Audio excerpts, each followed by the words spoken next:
Welcome back to 50/50, and I am delighted to introduce my friend Anna Black. And right before we came on, we were talking about we feel like we know each other very well, and actually we've spent very limited time together. True. So we know each other through my beloved sister-in-law and your friend Sue Cook, my husband's sister. I almost said my husband's wife. That's a bit odd. My husband's sister. And how long have you known Sue for? Oh, it must be, she would know exactly, Yes. but I would say 10 years. Okay. Maybe 11. Were you guys school mum friends together? Yes. Ah, cool. So you guys were at the Montessori school at Blue Gum? Yes, that's right. Sam is at the Montessori school in Darlington, and that is because Sue told Andy how good Montessori was. So off we toddled with me going, weird, we don't do that here. Yes, for pre-primary maybe. And he's now in year 5. Still at the... Your two are a little bit older now, aren't they? They are 14 and 9, two boys. Your 2 boys. Yeah. So you've still got your baby who's 9. He still counts, doesn't he, as a baby? Does he? Oh, he wouldn't think so. That's pushing it, I would say. I know. Well, that's your logical brain coming into effect. It's like, that's not accurate. 9 is not a baby. Well, when my older son was 9, I certainly wouldn't have considered him a baby, but I think there's that relativity going on. So True. The younger one always feels younger than they really are in comparison, something like that. Yeah, anyway. It's true. It's like when you have a newborn and then, I don't know if you remember, but when I had Sam as a newborn, my cousin had her daughter who was 6 months old and she looked like she was 7 foot tall, this 6-month-old baby. Yeah. Because my one was this big and her one was that big. And it's like, gee, she's freakishly large, isn't she? Yeah. Yeah, exactly. Which of course she wasn't. She was just a little baby. But it's true, it is all comparison. So we met through Sue. We would have been at something social together, maybe a Viducci party. That's often something how I along meet those Sue's lines. friends I was trying to with. remember exactly where, but either Viducci or A kid's birthday. I Did you don't make know. wreaths one Christmas? I did. Yes, I think you were at the wreath, but we must have met before that. I think I'm we not met sure. before that. Let's say Viducci. I should have done my research and asked Sue. I'm the official researcher and I don't know because I thought, yeah, we know each other through Sue. That's right. So we actually have a little bit of interlinking in our careers separate from Sue because, of course, your work now and what has been for quite a while is as a career consultant, some work previous to that, which we'll discuss in a moment. But that was also something that I did several years ago. And you were with one particular transition company, Right Management, and I was with DBM. Slightly different times, but we did some similar work there. Why don't we talk about what you do right now for your work and then we'll go back from there in terms of what led to this miraculous point we're at now. Yeah, sure. So what I do right now is, the way I like to put it is I help mid-career professionals be happier in their work, essentially. So people who are feeling stuck, frustrated, dissatisfied for some reason, and are keen to explore other options. They know they don't want to continue doing what they're doing, but they don't know what it is they do want to do. Yes. So that's the simplest way to describe it. And vast majority of my work is just that, like doing that one program and working with people to do that. I do a bit of contract on consulting work on the side as well. Yes. I've got a project with UWA at the moment, but funnily enough, in a very similar space, working with students who are changing careers at UWA. But yeah, that's essentially what I do right now. When you describe that freedom you give people, I can really feel the freedom's the right word. I kind of, as I imagine someone maybe at our sort of age and stage, maybe a little younger, little older, but they're stuck, right? And they've got lots of logical reasons to be where they are. I suspect you meet people like, no, but I get this benefit, this salary, this, I'm miserable, but it's a golden cage I'm in. Many in that situation. The thought of being able to unlock it with them is such a lovely thing to be doing. Is that your experience of it, is the joy of the freedom they can access? Yes, it's I've thought a lot about the best words to describe. I like to find the best way to communicate because it's important, as you would know. Yes, what you guys do. But the simplest way I can describe it really is helping them to be more happy. They might be dissatisfied, frustrated. I mean, some are miserable, some aren't, some are bored. Right. I'm actually surprised how many people I work with who say they're bored rather than stressed out, overwhelmed, burnt out, etc. Because we get this impression that, everyone is overloaded and burnt out. It's essentially happiness at the end of the day. And, as a scientist, I see it as an optimisation. Yes. So, what's important to you in life? What do you want from life? Yes. What do you enjoy? What are you interested in? Where do you want to work? Do you want to work from home or do you want to travel? Do you want to move interstate? What drives you? What motivates you? There's all these different things, and very few people actually sit down and consciously think about these things. And yet picking a path or a direction. In fact, a lot of people don't consciously choose or pick, but the choices that you make every time you take a new job can have this huge impact on where you end up down the track.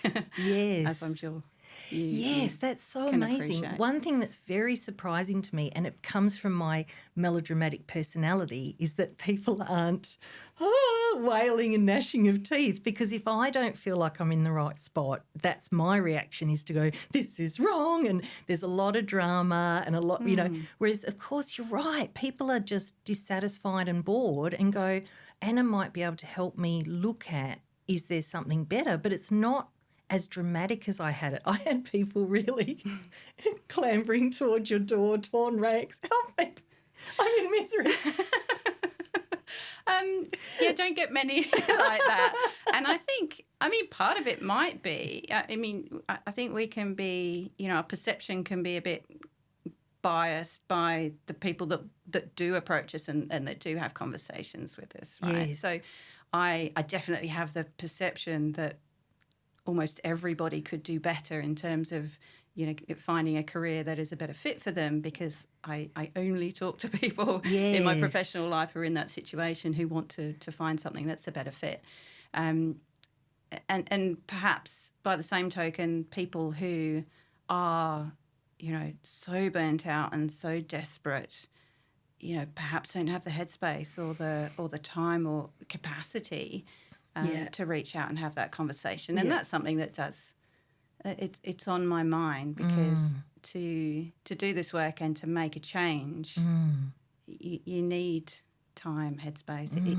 It is a You make process. a really valid point. I often say to people in work when I'm coaching in businesses, particularly if they're the kind of miserable I was talking about, you're right. Often their self-confidence is very low, their self-esteem is very low, they're quite confused. They've almost got a bit of Stockholm syndrome where they're like, I think it's just me. I'm not sure that there's anything wrong with the business. As they describe the business, you go, it's not you. But they've got lost in that pain of being in a system that doesn't work for them, perhaps working for a person that doesn't work for them, and their self gets diminished to the point where often they'll stay a lot longer in that job from misery. It's an ironic thing that happens where I've had coachees or I've had friends say to me, oh no, but I don't know what else I'd do and I don't think I'm very good anyway, because they're getting smaller and more compressed and life's getting harder for them.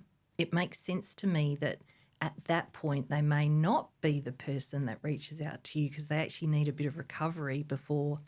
Yeah, definitely. Or they reach out to you hopefully prior to that point. So for me, if we were going to, because one of the things I love doing is helping people suffer less, right? That's what you're doing too. I want people to be happier. I want people to be happier too. So maybe one of the things people can get out of listening to this is, let's have a talk about, if you're comfortable to, what's some of the warning signs that people are heading towards that more high drama reaction where they're really unhappy? And I'll have a think what I've seen as well. What do you think is there particular signs, and I'm totally putting you on the spot, is there particular signs that you think show someone they're heading that way? I think that I'm just going to answer a different question first, because what you were just saying there about, maybe people stay too long. I think most people stay too long,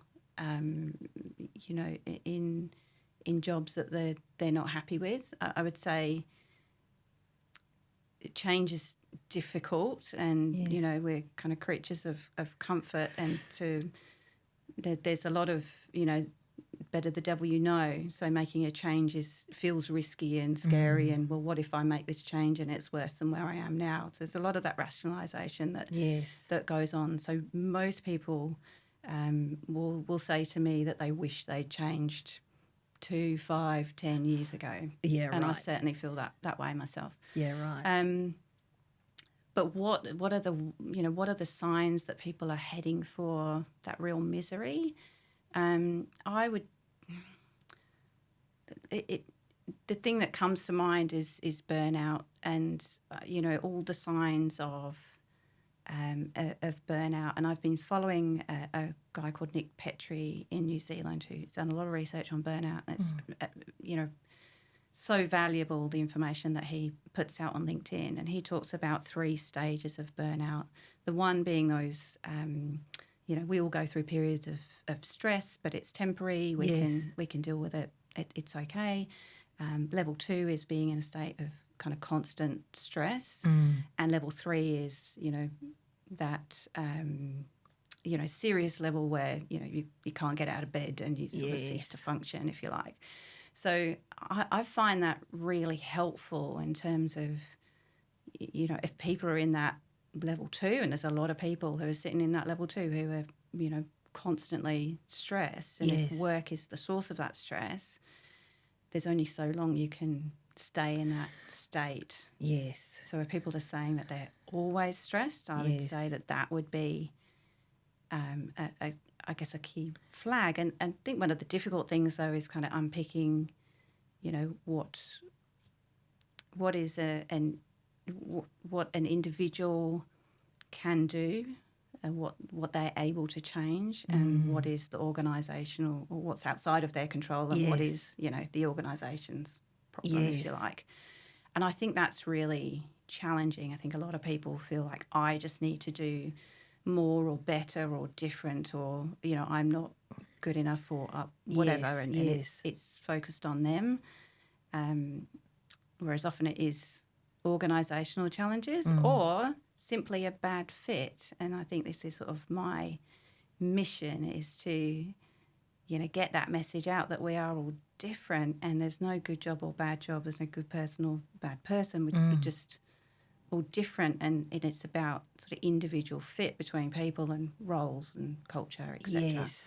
Yeah, I really like that. And when I think about that second space you were talking about, if I think about my own history, where I start to drop happy habits or helpful habits is often when I'm heading into a dangerous period. So things that I would normally do to be happy, ironically, I'll dump when I'm getting to the point of burnout. So I'll, stop walking or stop swimming or stop eating well. One of the things for me is I don't drink during the week generally, and I'll always know I'm in a period of stress if I start drinking during the week. Probably only be 1 glass, but the fact I want that 1 glass, I'm like, why are you drinking? You don't drink in the week. And I have no issue with people drinking in the week, but it's a sign for me. Yeah. But what you said about that fit is right as well. So, one of the things that's quite different with you and I was saying before we started recording is, I always find people like yourself, Sue as well, other people that I meet that have this mixed skill, Danielle, have this mixed skill where they have a technical, logical, mathematical ability and can still communicate very well, right? So you have another piece in your toolkit that I don't have. So are you an engineer by trade originally? Is that how you started? A scientist. So my first degree was in geophysical sciences. So I came out of that, essentially trained as a geophysicist. Okay.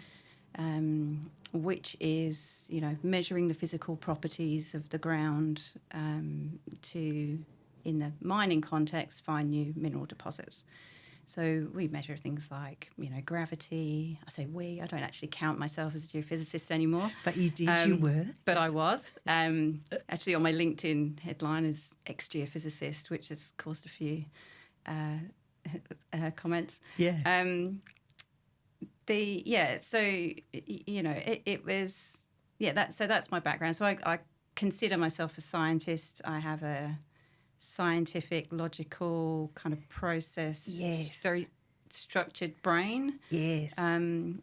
Very analytical, and I enjoy all of that. But I'm equally interested in what. I don't like to use the word soft skills. What would you use instead of soft skills? Well, we always say that soft skills are the hardest skills, but I don't know that I've come up with a good other name for them. And I probably should, because it's longer to say soft skills are the hardest Let's skills. just say people skills. Yeah, people Right? skills, So, communication skills. Look, the thing that we've found most exciting for Andy and I is when you listen to people, futurists, talk about the skills that will be useful going forward as robots do everything, mainly at the moment creative tasks, it would seem, as for artists and graphic designers. And they're not doing the dishes irony. like we thought they would. Wouldn't They're that be good? writing the songs. Yeah, now I've got stuck in that thought because it's a real worry. Andy was literally talking to the new version of ChatGPT last night, and I said, "You're getting more comfort from that robot than me, aren't you, honey?" And I said, "That's going to be your new best friend." And he goes, "Yeah, and I can set the settings." And I said, "Well, you've tried to set the settings with me." And he goes, "Yeah, but it's not working. It works really well with the robot." And this lovely American voice was going, "Hi, Andy, how can I help you tonight?" He's like, "Well, I'd like to ask that. What a great question. You're a clever fellow." That's how the robot, they're going to be locked in a room together. I'm going to be in the spare room. I don't know what to say about that. It's a worry, Anna, but it was a very long I feel way. for you. Yeah, and I for you. distract myself. You will have heard this before, but it's a very long way of saying the people skills, that's one of the very few skills, because their fingers crossed will still be humans around. If you're good at that, it'll set you apart. You'll still have a role to play in our computer-generated society that's coming. So the fact that it's sort of my natural bent and the fact that you have created that more and more as yours, well, we should be right. We should be fine. We'll be fine. We'll be great. We'll be fine. F everyone else. We'll be fine. So you start as a scientist, but you started, that science sounds like you said, in a mining capacity, but you're from the UK. Did you do your degree there, and did you plan on staying there to express these skills as a geophysicist, or was Australia secretly in your mind? I want to say none of the above. Oh, anyway, okay, let awesome. me. So I did my first degree, geophysical sciences, at Southampton Uni, so in the UK. So I grew up in Wiltshire, so it wasn't far away.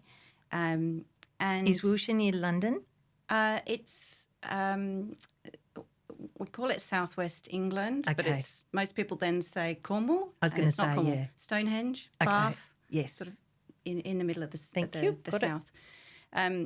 So went to uni at Southampton, and ironically, for someone who plans a lot in her life, I didn't really think too far ahead when I was making those decisions. So I always enjoyed maths.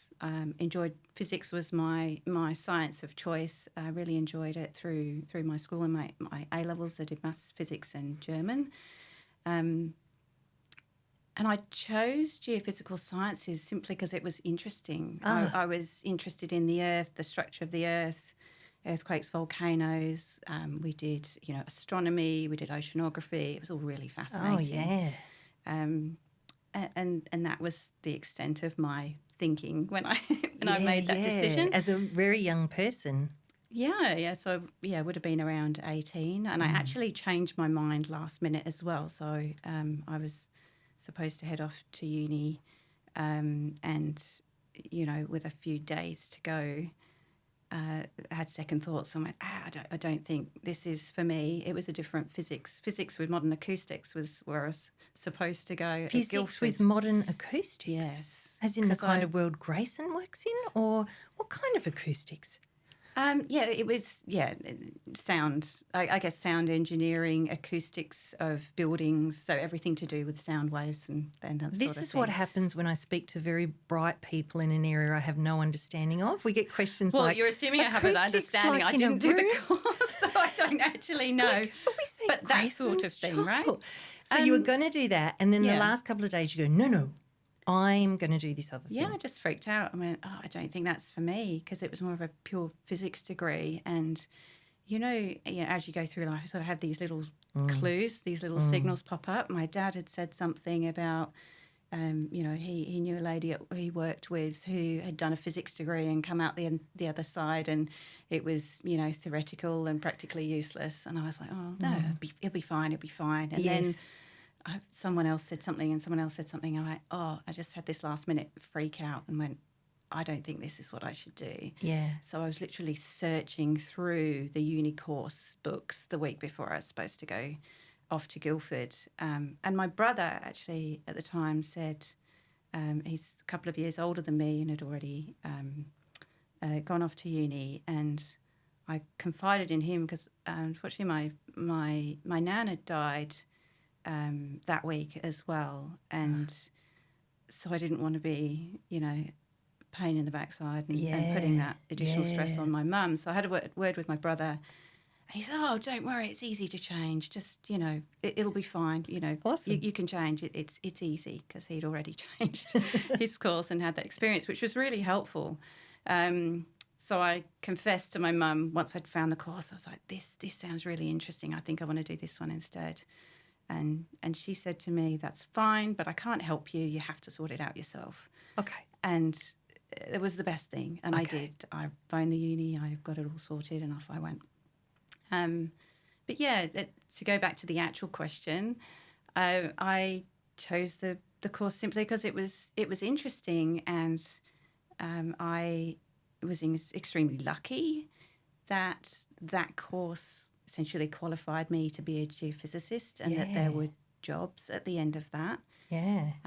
There were a number of my peers who went on to work for seismic data companies, collecting data for oil companies. So the industry in the UK was more oil than mining, obviously. Yes. But through my course, I'd gotten more interested in mining, more interested in the kind of mineral exploration rather than oil. There was a much more interesting and varied from a technical point of view, and it just sort of fascinated me a bit. But I graduated in 1996 from my undergrad. I went on to do a master's. Okay. Because I was just enjoying it, wanted to learn more. Why not? And it had been recommended to me. I'd done a vacation placement at, where was that? At Rio Tinto. And the chief geophysicist there had said this, you should do this course. So off I went. I did the master's course again, really interesting, loved it, and then graduated 1997. Yes. No jobs. So Rio Tinto weren't hiring, VHP weren't hiring, and that period was pretty awful for the mining industry. So at that point, I thought I knew of some students a couple of years ahead of me who'd gone off to Australia and done field work and packet and had a great time. And I thought, well, maybe that's what I should do. So I genuinely didn't think I would stay. It was a bit terrifying, getting on the plane and going, well, see what's out there, see what happens. But I just told myself, well, the worst that can happen is that I hate it and I get on a plane and go home again, right? So I definitely have that element to my personality that I have a fear of not doing things, a fear of regret. So I just kind of throw myself in and do it anyway. Yeah, I think it's a wonderful quality to have, but I'm very biased. Well, thank you. Did you come out on your own? Is that how you did it? And where did you land when you first came to Australia? I went straight to Hobart. Ah, yes. So after I'd graduated, I had managed to jag a 4-month contract at BHP in London, in Hammersmith, when they had an exploration office there. And it was essentially a vacation placement, but I'd been for a job interview there before, and I had some kind of relationship with the manager there. So I got that vacation placement to I suppose, pass a few months and cross my fingers and hope it would turn into more, but it didn't. They just weren't able to keep me on. Yes. So I discovered that there was a conference on in Hobart, so the AACG, which is the Australian Society for Exploration Geophysicists, a big like the best geophysicist conference, certainly mining geophysics a conference. So I thought, well, that will be the place to go to try and get some traction and find some work. So I signed myself up and off I went. And I told my BHP colleagues, and they were wonderful. They reached out to their Australian counterparts and said, look after Anna, and they were so helpful. That's so cool. You're so brave. Isn't that? It's really brave, guess so. right? It doesn't, I never sort of see myself as brave, but yes, looking back, Yeah, well, you made it happen, right? Yes. You made it happen, and you know and what's come out of that. So of course I know a bit about your life since then because I know a bit about your life now. So you start in Hobart, you go to the conference. Were you a networking genius? Were you meeting everyone? God, no. Certainly not genius. I talked to a lot of people, probably extremely awkwardly. I mean, I'm not good at networking now. I would love to learn that from you. But no, I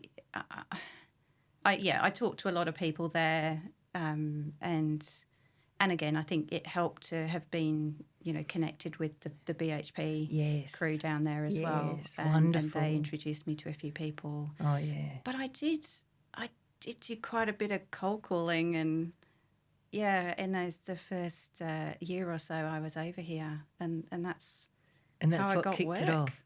Yeah. Did you get a full-time job first, contract work? How did it kick off in terms of working? Yeah, bits of contract work. So my first job, I met a chap called Marcus Fliss, who was at Hammersley Iron, as it was, at the conference, and he essentially said, I might be able to give you a couple of months. So flew me up to Dampier. Oh, come on. That was in January. Oh my goodness. That was so that was a bit of a culture shock in more ways than just the heat. Oh, come on. Was there people waiting to greet you at the airport? Did you have to figure out what you were doing? Yeah, were you looked after?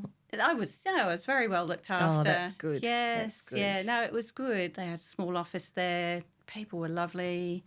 They put me up in the local motel, and I went in and did a bit of work for them. You would have felt like you were on Mars being there after home. Yeah, I couldn't get my head around the fact it was hotter outside than in. It just blew my mind every time I walked out a door. It's like, oh no, this is the wrong way around. Retreat. Abort. So it was. Do you like the heat now? No. Yeah, no, me neither. I don't like the cold either, though. I have a window. So is this week would have been pretty good for you? The week just gone? Yeah, absolutely. It's been heavily. I was very committed to being in a bad mood the other day, but I couldn't do it. The weather was too good. It's been lovely. It's been beautiful. 30 today. Too hot for me. 30's just about okay. Is it? But about my limit. No, 30's a bit hot. So I was born here, of course, but you can tell from the lack of melanin, it's not where my body wants to be. It's Ireland, Scotland, on some island between the two. Oh, right. So you love the cold. Well, no, I'm a little bit like you, to be truthful. I like it just very nice, which I suppose all of us do, really. But if you said to me cold or hot, I'd pick cold. Although Andy and I went on a trip to Germany before we got married, and it was -12 at one point, and there was a wind chill factor, and I was outside in my polar fleece and everything. I was sick at the time, and I said to him, I just can't do this. It was so cold. My bones were ice. And so I ran off and went under the doona in my special German hotel where they do everything well, and he wandered around taking photos in the bitter cold on his own. So, I'm with you. I like the middle ground, but I just imagine for myself the first time I went up north, being from Perth, I found it a really alien, quite magical, but a really alien place. So I just think That would have been amazing for you. So let's fast forward a little bit because I want to come back into the kind of world you work in now. You did this kind of work for longer. You had permanent jobs in that kind of world, did all sorts of things. Somewhere along the line, met your husband. He was involved somewhere in your story there. So where did you meet him? In Melbourne. In Melbourne. Was Yeah. he a Melbourne person or a Perth person? So he's from Portland, Victoria, so country Victoria. Country Victoria. Yeah. Okay, the plot thickens. But you both live here. So Yes, did we work do. bring you over? So what happened was after I'd done a bunch of contract jobs, I was trying to find a proper job. My first proper job was with BHP, and I got that in 2000 in Melbourne. Okay. Working with an awesome team, the Falcon team on this really fancy technology. It's US Trident submarine technology to measure gravity from a plane. Very cool. And so I was in Melbourne from 2000 to 2006. I met Daniel in 2003, so in the middle of that. So he was in Melbourne when I met him. He had just finished uni and started working and had an awful job for a year or so, and then got an opportunity to go back to Portland to Alcoa. They had a smelter there. I think they're closing it down, and he moved back. So we were 400 k's apart for a year or two. And at the same time, what was happening with my job was that we had been this team, and it had a fixed kind of lifespan. It was coming to an end, this work, and we were being asked to relocate essentially. Okay. So I had a conversation with Daniel, and I said, well, the work are wanting me to move. Yes. If we're going to stay together, we need to be in the same place. We can't keep, commuting up and back Melbourne to Portland every weekend, long term. So I've got an opportunity to put my hand up. I love Perth. What do you reckon? You want to come to Perth? And so that's how it came about. So I bagged Perth and went, yep, can I have Perth, please? And they said, yep, no problem. And Daniel got transferred over with Alcoa because it was good times then. They were very accommodating. Different time, and transferred him over to Kwinana. Wonderful. And so you loved Perth. Yes. What was it about Perth? Oh, it's a beautiful city. It's I don't know if I should say this, but it's my second favourite city in the world. That's okay. My first being Vancouver. It's just beautiful. I mean, what struck me when I first came to Perth, it's open, it's spacious, it's sunny. The sunsets are spectacular. There aren't, many places in the world you can watch the sunset over the ocean. No. Being on the West Coast. Yeah. I mean, the beaches are beautiful, even though I'm not a beach person. I don't choose to go to the beach, but I appreciate the beauty. Yes. I love the river, the view from here in South Perth. I think back over the city is just glorious. Yes. It's a nice size. Like it's not. I grew up in the country, so I'm not I've become a city person, but not a big city person. Yes. It is quite a distinction, isn't it? A big city versus a city like Perth, because there's so much green, so much beauty, so much space, so much ease. It's not, I haven't been to New York yet, but I suspect it's not very similar to New York. So how wonderful. It's always nice as a Perth person to hear yourself or Ash or other people that have referred to Andy. I do remember coming back from Scotland in a Scottish winter and coming out at the Perth airport that I've mentioned on here and just marvelling at this place. So it was the first time I got to see through eyes that hadn't been under this particular sky, this massive sky, that it could be quite an extraordinary place to be. So how nice that you got to pick it. You're still here. Lovely. What I'm curious about is when I was doing my LinkedIn research about you have these scientific roles, mining roles, and then UWA career counsellor like that. And there's nothing. I couldn't see any transition point. I was like, Hannah, how did you do this? You went from being a scientist with the mines to a UWA career counsellor. What have I missed in that link, or how did that happen? Well, it didn't. Yeah, it wasn't overnight. Okay. So there was there's a year or two in between, I think. So as I, and even it was there was a staged transition out of BHP as well. So I was a geophysicist for about 10 years, and then moved into, I think my title was manager strategy and planning, or strategy and planning advisor, and then manager, and then I had a title of senior business analyst at one point, which is was more of a sort of default because I was doing a mishmash of a whole bunch of things. Okay. So there was definitely, a sort of minor career change in there before I actually left BHP and did the career counselling. Yes. So the technical work wasn't for me. I think I discovered that it was mostly around sort of motivation and the value, my perceived value of the work that I was doing. Yes. My heart just wasn't in it. I wasn't, driven by, making a new discovery, as, most people who stay in exploration for their whole career are very much driven by that. So, I knew I wanted to shift away from that. The strategy and planning was fabulous. In fact, that first role I had with Nickel West, just after Daniel and I got married, was my favourite job in my corporate career. It was a lot of fun. I really enjoyed planning, kind of where rigs were going to go, coming up with a plan, and then doing the 5-year business plan, et cetera, et cetera. And so I thought, yep, this is the type of work that is for me. So there's a link. You'll see it hopefully in a minute. So I really enjoyed doing that type of work. But I got to the point where I realised that there was there was only really one other role in BHP that I could see that I was interested in. I wasn't interested in going into management for the sake of it. There wasn't really anything else that interested me, but there was this sort of strategy, playing role. But at the time, I had my first son, Owen, and, the hours would just never have worked. Yes.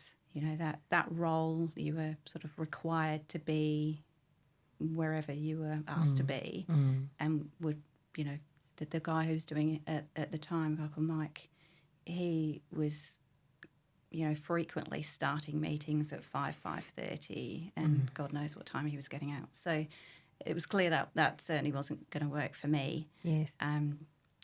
And at the same time, I'd got more and more interested in psychology, and I don't know really where that's come from. Maybe I always had an interest in psychology. I'd never had any exposure to psychology, never had the opportunity to study through school or uni. It sort of hadn't been. It was actually, if I can admit this, sort of the popular science that I, perhaps steered a bit clear of. Perhaps a bit of snobbery there. I don't know. Yeah, anyway, it's fine. You can admit it here. It's 50-50, Anna. If that's your Yeah. worst sin, that's fine. But that makes sense. Okay, let's just go with that one Yeah, then. it does make sense to me in terms of if you're someone that likes to, because my mind is the opposite of yours in terms of your ability as a physicist, right? But if I imagine it, the way you could measure something, the accuracy, the scientific validity of what you're doing, because psychology is such a broad thing under so many banners, including pop psychology and pop religion and pop spirituality, I can imagine why you're like, actually, I'm a physicist. Yeah. Nice to meet you. But also, I think just, it was never really on the table. Yeah. Was it an option at your high school? No. We're the same era. It wasn't either. No. You're slightly younger than me, I should say, for the record. A tiny bit. You are? So, yeah, and I often kind of wonder whether my path would have been different had it been an option at high school. I wonder. Maybe I would have given it a go, and maybe it would have appealed to me then, or maybe it wouldn't have, and I would have continued on the path that I did. Yeah, did anyway. it come in at the right time, or would you have brought it in earlier? It's interesting because you clearly had a mind that wanted to be challenged, could work very broadly, look at interesting things. So I suppose it would have been whether you found it the most interesting thing back then. Yeah, and I'm not sure. I'm not actually sure either. But, you know, where I am now, I wouldn't change anything. Right. I really wouldn't change anything. So So you start to get interested in psychology. You've had these roles. I understand with the human element of being a manager, that's coming into play. But I still need to know, how do you become the UWA career counsellor? What resume? I still haven't answered the question. What resume says, I'm an impatient kind of person, it's acknowledged here. What gets you from, like, you're very experienced, very skillful, but what says to UWA, here's our next career counsellor, the geophysicist, Anna? So I had, so just fill in the gaps briefly, and because I know you want the answer. I understand. So I was, simultaneously doing the strategy and planning stuff at BHP. So in my world, I call that, the tasks that I'm doing as strategy and planning. Right? I was becoming interested in psychology. Yes. And when I was on maternity leave with Owen, my first son, I started a psychology degree because, why not take this wonderful opportunity of a year. I spent the first 6 months with him, and then the second half of the year I started doing a couple of days a week at uni. Wow. And I thought, I don't have to go back to work for a year. So, and so the answer really then is, ultimately what I did was combine the two. Yeah. So what I do now is, help people in their careers, which is the psychology part, to plan. It's true. Strategically plan what they want to do. Yes. So that's my combination of the tasks and my field of interest. So that's how it comes together. So why UWA? So the other, I'm getting right into my tools here, but one of the other components of what makes a career satisfying is environment, which I touched on before. I love the uni environment.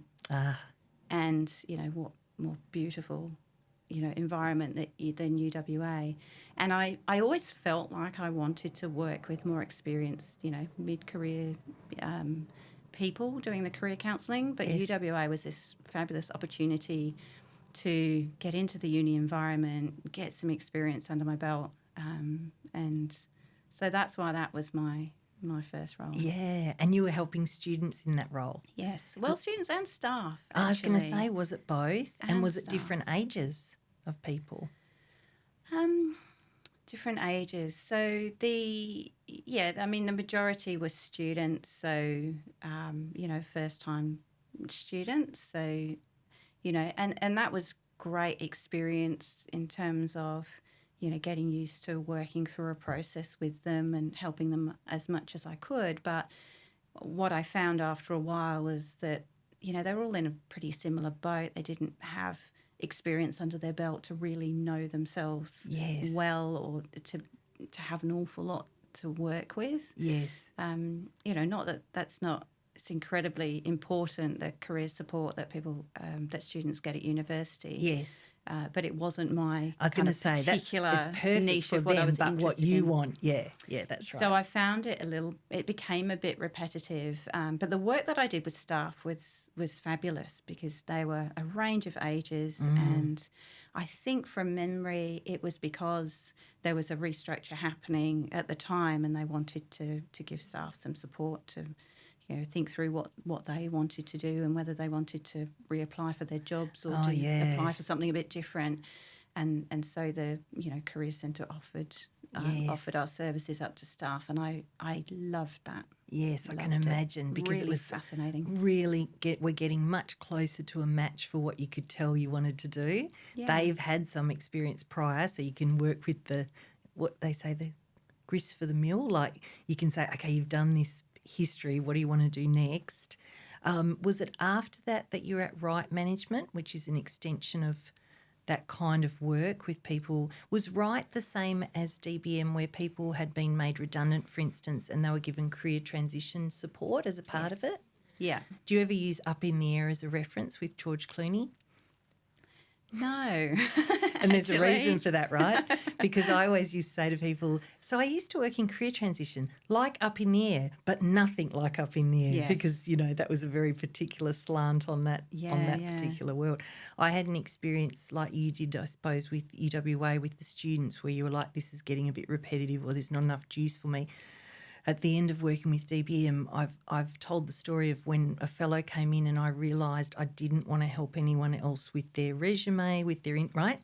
And I thought, I have to leave this job because these people are coming in doe-eyed, quite frantic often, and you have to really want to help and be interested in helping. And I realised that my time of wanting to do that version of support had sort of come to an end. So was it post-Right that you started your own business? No, it was actually before. So, so I was doing 2 days a week at UWA, and so again, my son was still very young, and I started doing. So I'd been on the school board, which is actually, you know, how I got to know Sue. Yes. I'd been on the school board. I was busy. I was, you know, fill my life to capacity. I'd decided to leave the board. I'd done my 3 years. Actually, I'd had Ethan by then, and you know, had this sort of perception of additional time and space in my calendar. So, you know, what can I fill that with? Yes. But I started doing workshops in the evenings, and actually while I was still working at UWA, I started doing some in-person workshops, and absolutely loved it. I mean, I think I was just driven by, I knew what I wanted to do. Yes. And this was the way that I could do it. Yes. And people have asked me, oh, you know, why did you decide to go into business? I didn't. I just started doing what I knew I wanted to do, and then it sort of grew. But yeah, and so then I dropped a day at UWA to spend more time on my business, and because people were starting to ask to work with me one-to-one, and then I left altogether and focused on the business.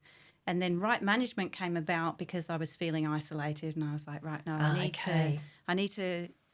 I wanted to feel like part of a team. Yes. I wanted to, you know, start learning again from other people. I didn't want to just sit in my head repeating what I already knew. Yes. And then, but pretty soon after I joined, COVID hit, and we were all working online from home anyway. Yeah, you're like, oh. So I think I did 18 months there. And again, I got some great training, learnt some new tools.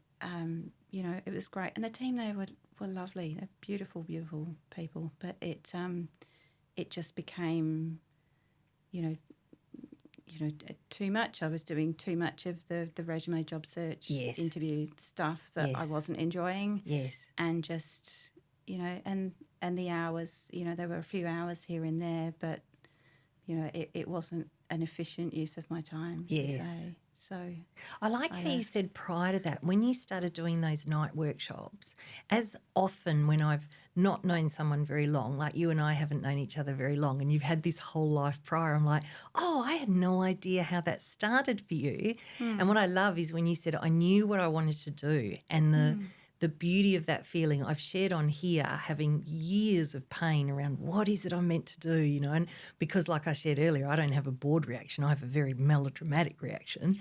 It wasn't a quiet longing. It was, what am I meant to do, for anyone who'd listened to me? And I could have come to you, but we didn't know each other back then. Absolutely. Yeah, regrets.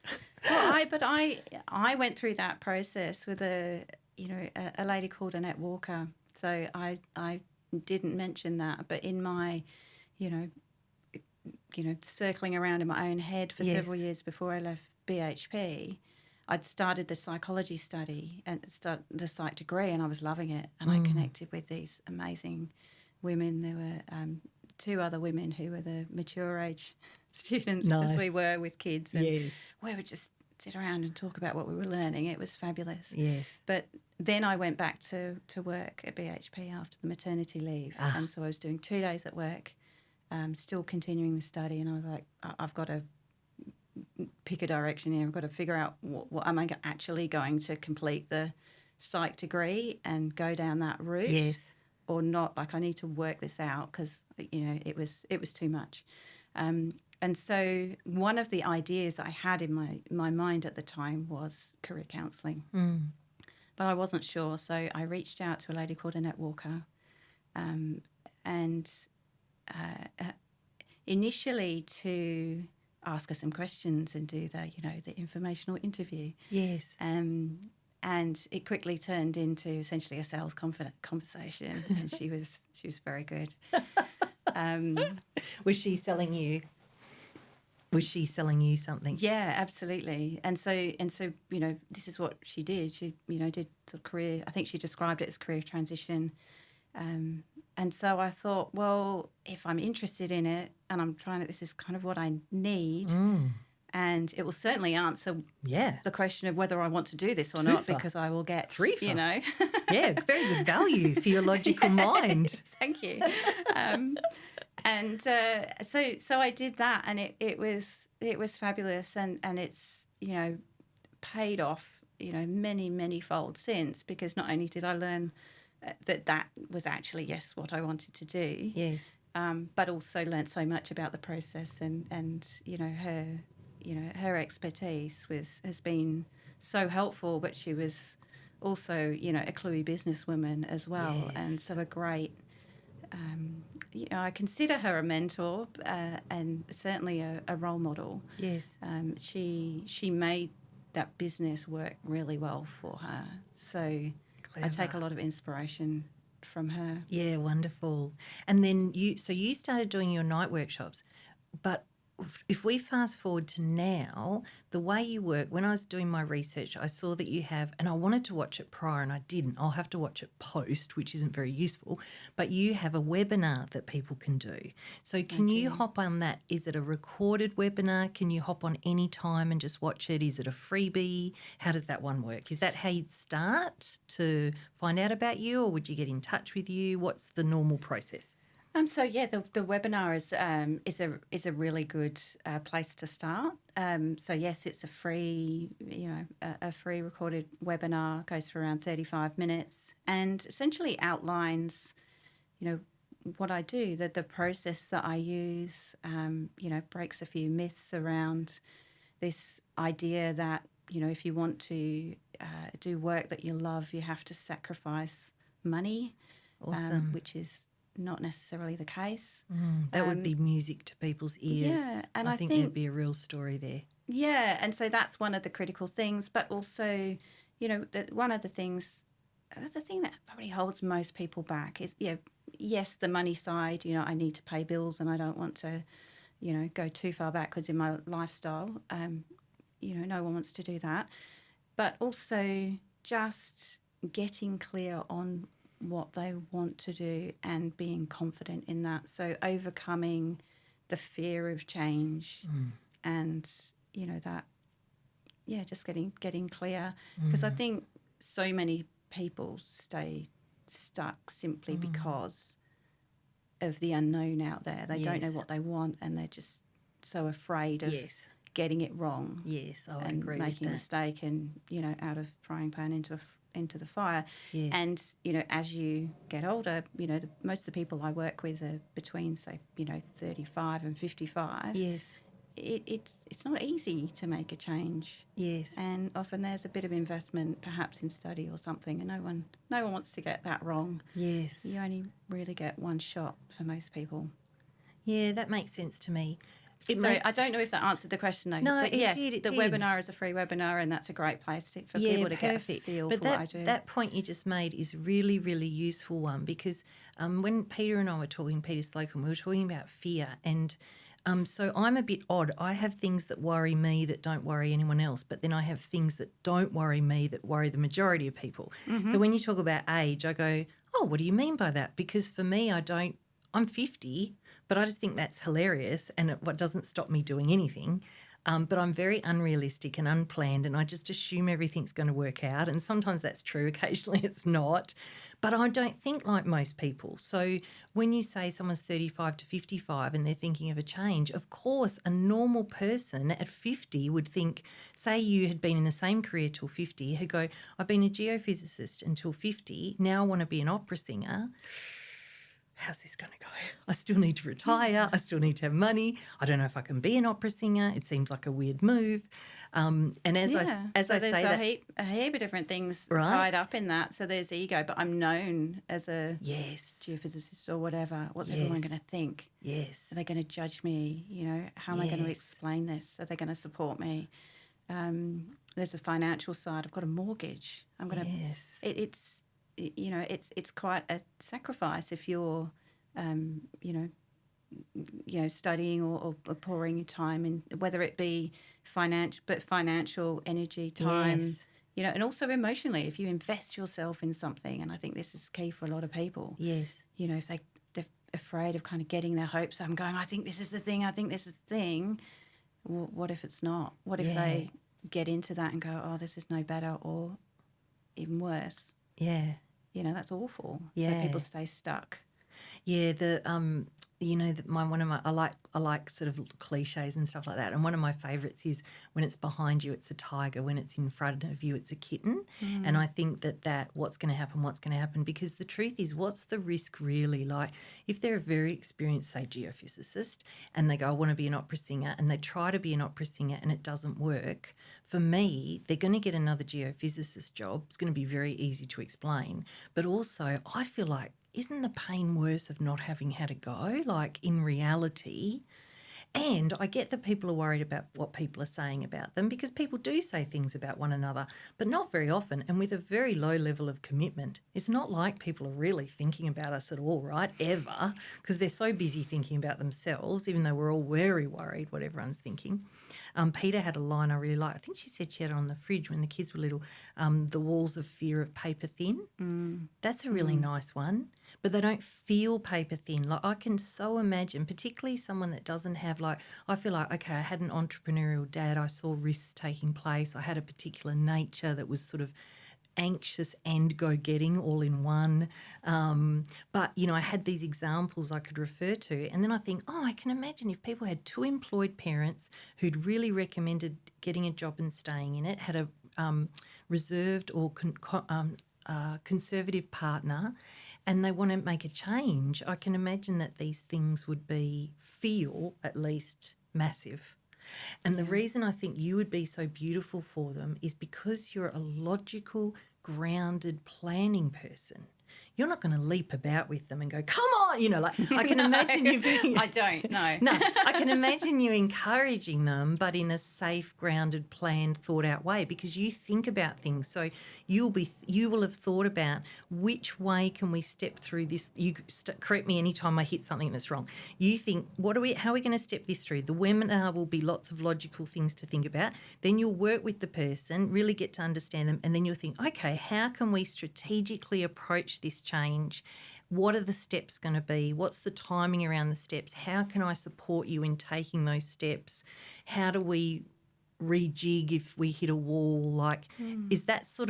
Is your logical scientific brain at play as you make these people happier with your heart, if that makes sense?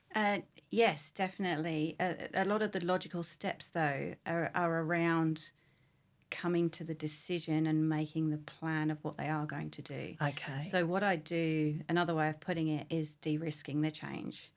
Okay. So my thinking is that if you know all the different components that go into making a career satisfying or fulfilling for you, then if you can then find those things in a job, you can be really confident it's going to be satisfying. Right? Yes.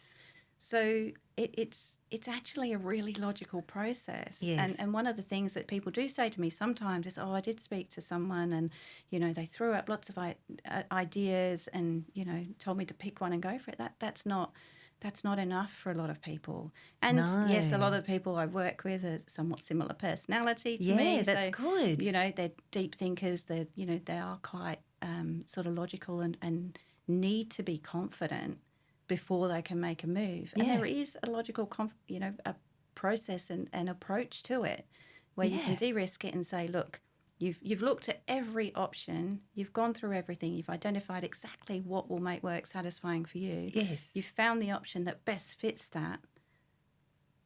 There's not a lot that can go wrong. Yeah.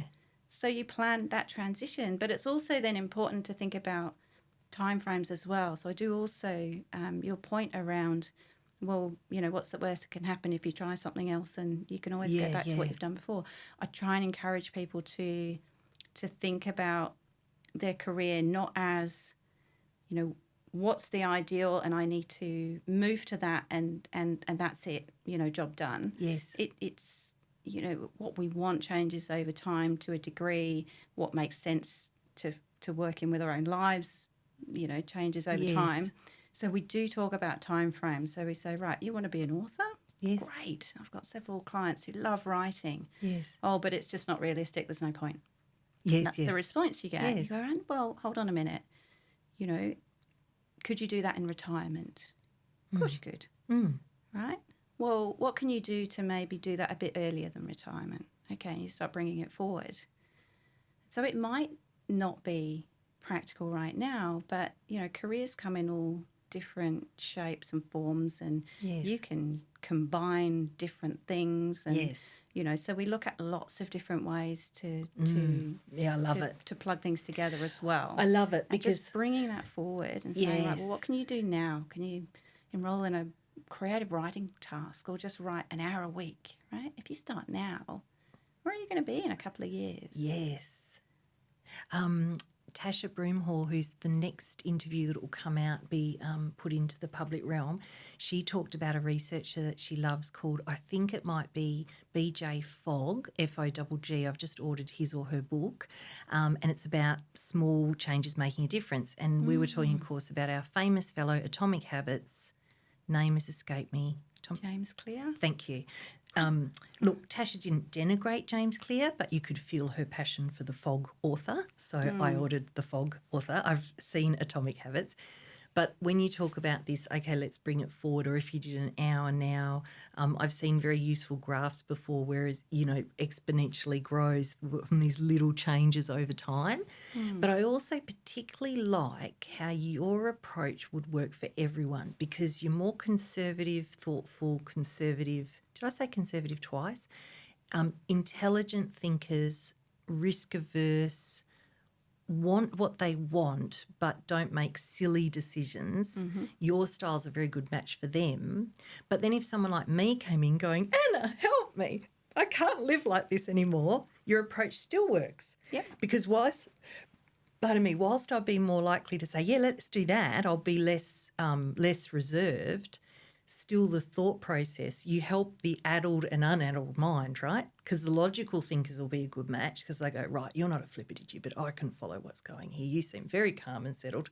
And then someone like me, you feel very calm and settled, which I like because I'm not like that. So when I hit you, I always say hit and I don't mean, but when I come across you, it works for me too, right? Because I go, okay, let's calmly talk about this. I can settle down. It's like when I see my beloved accountant. Hi, Matt. Matt Smith at Night. Highly recommend. He's a very calm, thoughtful, gentle, kind fellow, and he tolerates me being an absolute idiot. Actually, he and I know each other in both my idiotic customer presence and my very refined coaching presence, so he really knows a lot of me.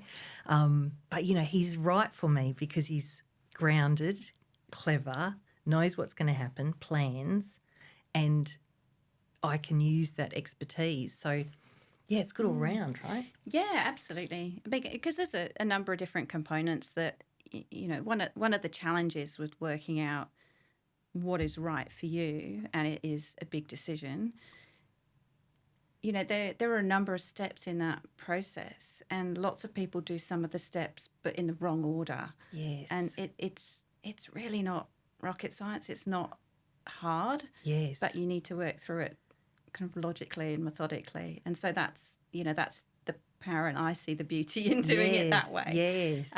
So, for someone who, is not risk averse, and as you might describe, you still need to identify, well, what are the actual options? And you might have this idea, and my job would be to say, right, okay, fine. Yes. How does that match?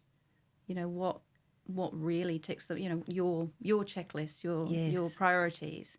Is that really the best match, or is there something even better? Yes. Andy often likes saying to clients in his own small career counselling way, when people are unsure what to do, he'll say, what do you want your day-to-day experience to be? It's a great one, isn't it? Yeah. Because it's very different from opera singer. Okay, well, what does an opera singer's day look like, and is that the day you actually want? And then, as I've discussed on here or thought a lot about myself, the difference between what one's good at and what one wants to do, and they can be quite separate things. Oh, yes. That one, right? That's really key, and one of the assessments that I use with my clients, it's called the Nodell Skills Sort, and it gets you to rate a whole range of different skills. It's a little bit dated, but it still works really well. Yes. Based on how good you are at that thing and how much you enjoy that thing. And so you get this, so if you imagine a 2x2 matrix, you get the things that you are good at and you enjoy. You get the things that you're good at but you don't enjoy, the things that you enjoy but you're not good at, and those that you're neither good at nor enjoy. Yes. And this is such an important exercise for people, because even when I've talked to people several times about what we're focusing on here is what you enjoy. Right? You can get good at pretty much anything. Yes. We want to be focusing on what you enjoy. That's what's going to give you satisfaction and fulfillment, right? So that category that you're good at but you don't enjoy, in the assessment they're labelled burnout skills. It's what you get trapped in. You do this thing, you do more of it, you get recognised for it and pat on the back, and makes you feel good because you're achieving and you're doing a good job. Yes. And you get drawn into doing more and more, and you get known as the person who's good at that thing. Yes. It's a trap. Yes. So we have to actively avoid those things. And that the trap of the ego there, because we have discussed this here, because when you're told you're good at that, the ego likes that, of course, and then the risk of stopping or what will people say becomes stronger, because it's like, well, I know I'm good at that. My ego likes that. Egos are normally pretty loud in us as human beings. So to let go of I'm good at it and actually look at, well, what do I actually want to do? I gave a talk at Women in Mining a couple of months ago, and I used Maslow's, but I used it in a slightly different way. And in one of my slides, I had esteem and self-actualization, and they were fighting with one another, because esteem doesn't always want self-actualization, because for me to express the real me, I might risk not looking as good, right? Like I might have to do something new, I might have to learn, I might have to restudy, I might have to start lower down the hill. Oh, I made up a saying. So I'm trying to make up sayings that catch on. I haven't had any so far. This is my latest one. I'd rather be at the bottom of the right mountain than most of the way up the wrong hill. I'd rather be at the bottom of the right mountain than most of the way up the wrong hill. Brilliant. Thanks, Yeah. Thanks, Hannah. There's another one that's similar. Is and it? It's if you're something along the lines of, if you're going to, as you're climbing, the ladder in your career, make sure the ladder's against the right wall. That is good. Similar. We'll delete similar that out thing. because it's better than mine, and I want mine to No, it's catch not. on. No, I like yours. Do you? Apologies, maybe I shouldn't have mentioned it. It's fine. I get competitive and jealous. We've discussed it before. Oh, we literally discussed it because I was jealous of your LinkedIn post and I referred to you, and then I was happy for you. It was all happening, right? That was so funny. And then we talked about it after, and I said, that was you, Anna, that I was referring to in your amazing LinkedIn post. That's really funny. It says that you and I guess this is true for everyone, you see these snippets, right? And it's fascinating to hear your kind of perception, or, the image that you've created of me from the snippets that you see. Yeah. Yeah. But the truth, go on, you go first. I do want to come back. There's a point that you've mentioned twice, which I think is really important and can be so helpful for people. It's so when it's the what will other people think point. Yes. And what I've seen and what I've experienced myself is that comes when you're confident in what you want, yes, and when you're certain about what you want for yourself. Yes. other people don't care. Yeah. And I mean, as my personal experience was, when I'd decided that, I could see career counselling, this type of work is what I really wanted to do. And I had to resign from BHP. Yeah. And no one there had any clue that I'd been studying psychology or had any interests or anything else. And actually they were going through the process of, redundancy at the time as well. And they were sort of trying to work out, where they were going to fit me. And I was so clear that this is what I wanted to do. I was afraid to have the conversation because I thought, oh, God, what are they going to think? Yeah. Senior business analyst want to go off and be a career counsellor. Yeah. It doesn't have the same status. Right? Yeah. But the reaction I got from everyone was like, wow, good on you.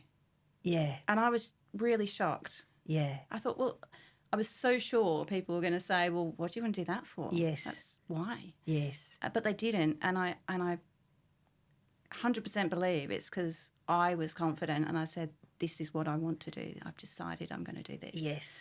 And so I recount that to people all over the place because it's so important. I think if you're saying, to people, I'm not sure, I'm thinking of doing this. Yeah. Other people jump in and judge because they're afraid for you. That's right. They're trying to help go, are you sure? That's I don't know, that might be risky. Yes. If you're confident, they don't need to do that. Yes. Their minds are at ease. That is such a good point because we often think people are judging and they actually are worried for us. That's definitely true. And it's absolutely, I've had the same experience. If you go, I'm doing this thing, but you're not really sure, you will get a lot of, are you sures? Because they can pick it up. But there's something, it's a bit more woo-woo than your version. I agree with you that when you've got a confidence, that puts other people at ease. But I think particularly if people know you and you say, I'm thinking of doing this thing, when they bring together what they know of you and the thing, if it's like, ding, a match, people not only go, oh, no worries. They'll go, oh, my God. Like when I said I was going to do this with all the joy in my heart and excitement, the reactions I got were so positive because either people had known me and thought of me that way and thought, I had two friends go, why didn't I think of that? And then other people were like, oh, that's so fantastic because they could feel, like you said, they could feel my joy. Yeah. And they were like, well, look, if this is making you that happy, good on you, go for it, right? Exactly. So you're right. So we've got people that love us and if we know they'll be happy, people that don't know us who gives a you know what. Another line I love, it's not mine. I don't respect the opinions of people I don't respect. So we'll worry about what someone thinks. But ever since I heard that one, I thought, okay, let me think about what I think of them. And then I go, oh, hang on. I don't even care what they think actually. If I'm really harsh about it, I don't actually really respect their opinion. So this whole looking at the other people element and the fictitious nature of it. And I agree, the way you work with people because they're logically thinking, they're planning, they're talking to you, you're figuring out ways that'll work for them. By the time they make that decision and act on it, there will be a lot of peace around it. For sure, a little bit of nervousness, right? For sure, a little bit of, oh, here we go. Yeah, and there is a bit of that. I mean, early in the process, some people do express that fear to me, that they actually hold themselves back from progressing through the process because they know that once they've got the answer, they've kind of committed. Yeah. They can't hide from it anymore. Which, of course, I mean, they're in control. They don't have to do anything they don't want to do. And I never give advice. I never say, this is what I think you should do. I make suggestions of things to think about. Yes. And I reflect back if I feel like, something might not be a fit based on what they've said before. That's a lot of, what the process is. But there's definitely a nervousness. Yeah. But I think also, by the time they get to the end of the process, it does take a bit of time. It's a big decision and to get confident is a step-by-step thing. But by the time they get there, I think they're completely at peace with it and confident. They can feel it kind of in their bones that, they need to do this thing. Yeah. The other thing is that in your interview with Peter, you talked about just holding space for people. Yes. And so there's absolutely an element of that with the work that I do, and that validation. So often the things that people really want to do that will make them really happy, they're already somewhat aware of. They've already, not everybody by any means, but a lot of them, maybe used to do a bit of that in the past, or they've thought about it over and over and it keeps coming back to them, but they're not listening to the signals. Or they're pushing it down, or for whatever reason, or someone would judge me, or someone wouldn't approve, or, or I'm not good at that, or too hard, whatever it is. And it just keeps getting pushed down and pushed down and pushed down. And so often when they get to the end of the process, they're like, oh, wow, it's that thing that's been around for so long. Yes. But we've just shone a light on it and given it room to breathe and grow into that certainty of, this is the thing. And turn the volume up on it, because I think one of the things with those whispers is they are whispers compared with the shout of the ego. So it's like, you want to be a boat builder. It's like, what? What's that noise, And as you're working with them and the boat builder starts to be, I'm always choosing ridiculous things. I was going to say, why boat builder? I don't know. That's good. That's good. I bought my Mercedes off a boat builder. It's brought me a lot of joy, so shout out to boat builders. There you go. I don't know how my mind works, Anna. I think that's clear by now. I do not have the order. I can only imagine the order. I think it would be very nice in lots of ways. When you said people put it in the wrong order, I would have put it in the wrong order. I should have talked to you about 15 years ago. Would have been very helpful. You should have talked to me 15 years ago. Yeah, it would have been awesome. Would have been a little bit early. I wasn't quite doing it. I would have to talk to you about geophysicist work then. You could. I could have given you some really good technical advice. Now that would have been a way for us to have met. It wouldn't have been good Remember advice when we were back working in geophysicists together? Although it's not far off. It's probably 12, 13 years since I started the transition. Far off. I was reading some of your shout-outs on, I think it was on LinkedIn, and I thought, that can't be Helen Norton, the artist, that's on there. And it is Helen Norton, the artist. I have reached out to her to connect on LinkedIn. The reason is when I was 20, I lived in Broome and I earned about $150 a week.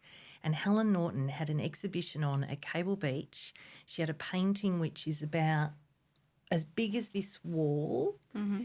It was of a girl playing the piano in far north Western Australia. It was in the night sky, right? And it was the most beautiful thing I had ever seen. She had it for sale for $3,000. It may as well have been $3 million in terms of how much money I had and what I could do with this painting. But I was so obsessed with it that I looked it up a few years ago. The price has increased. But how amazing that you work with Helen Norton. Yeah, she was a lot of fun. I mean, what a fascinating woman. I haven't been in touch with her recently, but I think she was writing a book. Such a broad range of interests. It was amazing. It's so much fun. I'm going to now, of course, it's given me the prompt to both go and visit her gallery, wherever that is now, meet her myself, tell her my story. She may hear it here. I'll tell her to listen. But, yeah, she was sort of this mythical creature to me because she painted this painting that, when something strikes you, and it's very rare, like 4 or 5 objects in my whole life have struck me like that painting. And I was like, that is the most exquisite thing I've ever seen. You must tell her. I will tell her. Maybe she'll gift it to me. Like my Mercedes, which I bought myself. It was not gifted to me. I think you touched on an interesting point there, though, as well, that, the people that I've worked with, and I genuinely love, getting on a Zoom call now with someone I haven't met before, which used to terrify me. I get to, learn about their stories and what they've done, and there's so many fascinating people who've done incredible things. Oh, yeah. And they're all so different. And, that's why I really love, working with these people who've got, 10 or 20 years under their belt. They've done very cool things. And you have this privilege, right? It's like I talk about sometimes the privilege of getting to know people below the surface, hear about their fears, hear about their loves, hear about their family, their dreams. It is such a privileged, honoured position to have in someone's life, and then to feel like I helped them, they're freer now, they're happier now, like to complete your mission. When you said I knew what I wanted to do and I started doing workshops, I thought, yeah, the clarity of that, I know what I want to do. And being able to, having that feeling now myself and you providing that to people, wonderful, right? Wonderful. Both your enjoyment of it, but what you provide. Yeah, and there's a next step as well, like the next sort of evolution of it, which, keeps coming up for me and I keep talking about. Yes. So I think I will get drawn in that direction over time, is working with organisations. And because I think that, what I do is really powerful on an individual level. Yes. And, the best thing about what I do is getting the feedback and those clients that are, happy and write these wonderful reviews. It kind of makes me extremely warm and fuzzy. Yes. But the power that organisations have, honestly, to do a better job of getting the right people in the right role, and the frustration that I have with the way things are done. And I know you went into the corporate thing a little bit with Peter as well. The frustration I have is that they, that leaders don't see people as individuals. And when they do, they look at capabilities. They look at what can you do, what are you good at. That same thing, right? Not what do you want to do, what motivates you, where do you want to go. And that's such a shame. Well, not to say those conversations don't happen around what do you want, where do you want to go. Yes. But when the planning happens, this is what I've observed at a higher level, it's all about, well, who could do that? Who has got the potential to be a leader? But, how often did those individuals actually, are they actually asked in depth about, what their aspirations might be? Yes. How much do they actually want to go into leadership? Yes. When these people at, a level or two above are discussing what they may or may not be capable of. Yes. And I think that's the tragedy. You're like, it's such an inefficient thing to have a whole bunch of people in roles that, so many people in roles that aren't a great fit for them. Testify. I will stay calm. The fact that the communication seems to be on a needs-to-know basis, if organisations respected and talked to their people like the adults, experienced adults that they are, not good little children who get a gift for doing their job well, so many of the problems that happen in organisations would be stopped. If I'm the big boss and I think Anna will be perfect in this, one conversation with Anna is all I need as a respected other adult to go, Anna, this is what we're thinking. What do you think? What do you need? Why? Why is it on a needs-to-know basis? I was literally speaking to someone about this morning in an organisation, and there is some belief system, whether it's, I don't know if it's ego power, whether it's there's a real rationale for it, but there's such a story we cannot tell people through the ranks what's happening. We can't give them context. They couldn't possibly handle the truth. What the F is that? Just tell them what's happening.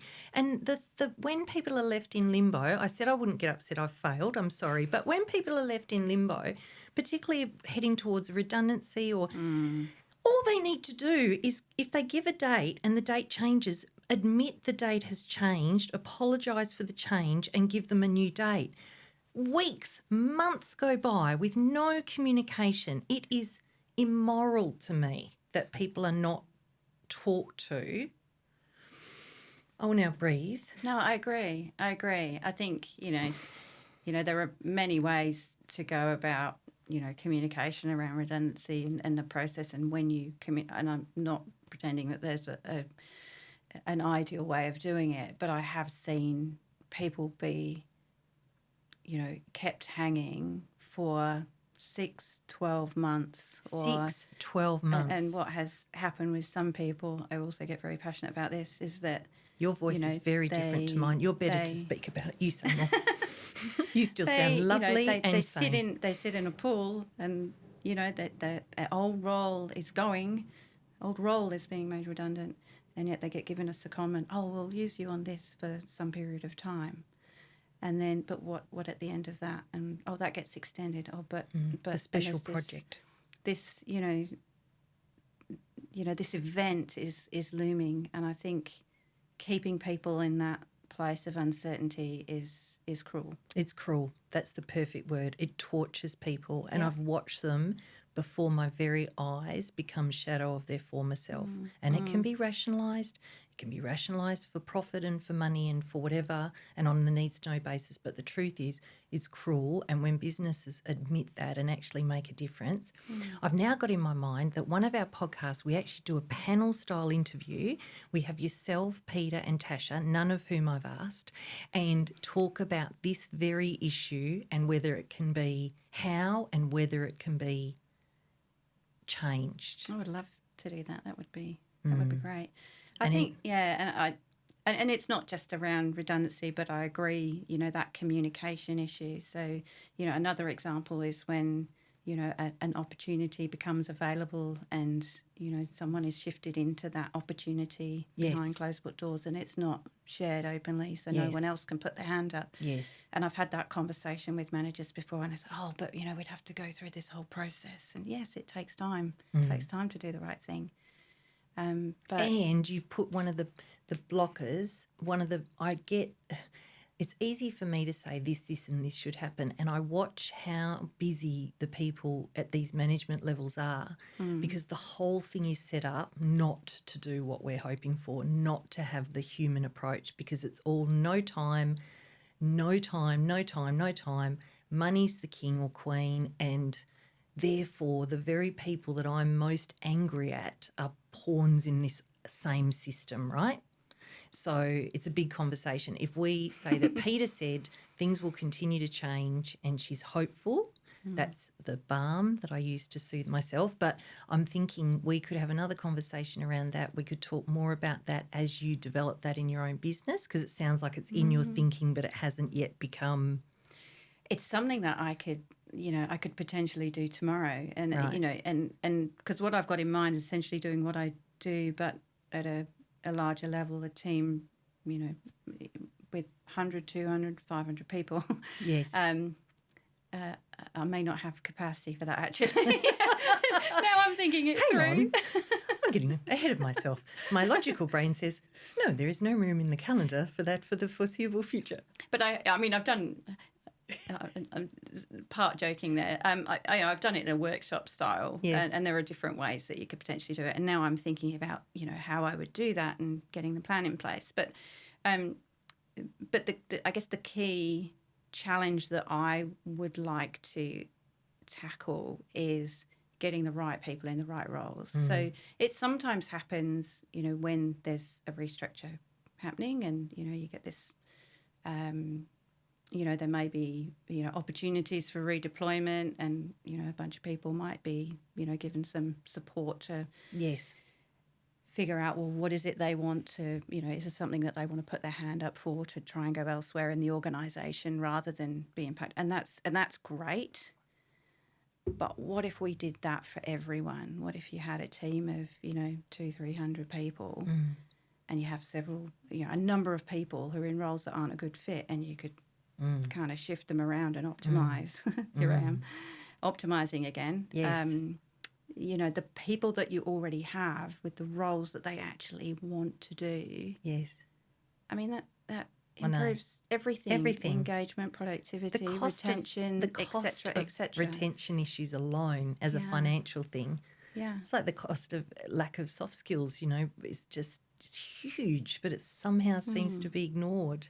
But it takes, acknowledging and understanding that everyone's different, and what one person wants is different to the next. Actually, a great example of this, when I said before, when I was in Melbourne, and the team was being disbanded, and we were all were all called in to, actually, sorry, it was after I'd moved to Perth. So I was in the role in Perth, still reporting into Melbourne. And then eventually the whole team was disbanded and we needed to move into a different role. And we're all called back to Melbourne. So this is happening, what is it that you want to do? And the chap who was interviewing each of us, it was a very funny conversation. I went in and said, well, actually, I don't want to be a geophysicist anymore. I want to go into strategic planning or, business improvement, like the, Six Sigma stuff, that sort of thing really fascinated me at the time as well. Yes. And he went, oh, but the guy before, he said he wanted to do this geophysics role and he was talking about this. I said, yes. Yes, because he's not me. Exactly. Like, really? Isn't that amazing that clearly, I don't know if he'd been told to have this conversation with me or whatever, but his assumption was he was fully expecting me to go in there and say, I'm a geophysicist, where's my next geophysicist role? Yes. And, you have to talk to us. Yes. You have to actually understand what people want. It's a nice way for us to end this conversation and perhaps think about what our next one will be. But this idea of human beings having their skills and loves, the ego and the how do I look, the illusion of that, and then both for an individual themselves but also a business going, who do we have here? An individual going, who do we have here? And an organisation thinking, who do we have here? And can we be a bit cleverer around actually both communicating with, letting people know things, but also asking clever questions and finding out who's actually in the room and what can we do with them and how do we keep them happy and having the longest career here? Because it works out, certainly emotionally and morally it works out, but financially it works out as well, right? Absolutely. Great and for how everyone. many ideas do they have between them about how you could do things magic. better? Just give them some Be support. magic. There we go. Okay. All right. This will go somewhere, I'm sure. If people want to find you, you're on LinkedIn and a black. You've got a lovely little green thing. I don't know how you do that. You've got a little leaf thing next to your name. Leaf emoji. Beautiful. Webinar, you can access that on LinkedIn. If they want to contact you, is that the easiest, simplest way for them to say hello? So LinkedIn is the easiest way to find me, or simply Google Anna Black, career counsellor. Awesome. I come up pretty easily. And, everything's on my website. Yeah, lovely. How cool. Thank you so much for being here. Thank you so much for having me. It's been a pleasure. Lot of fun. Thank you. I'm glad you liked it, and thanks for letting me yell about my passion around this area. Appreciate it. See you soon.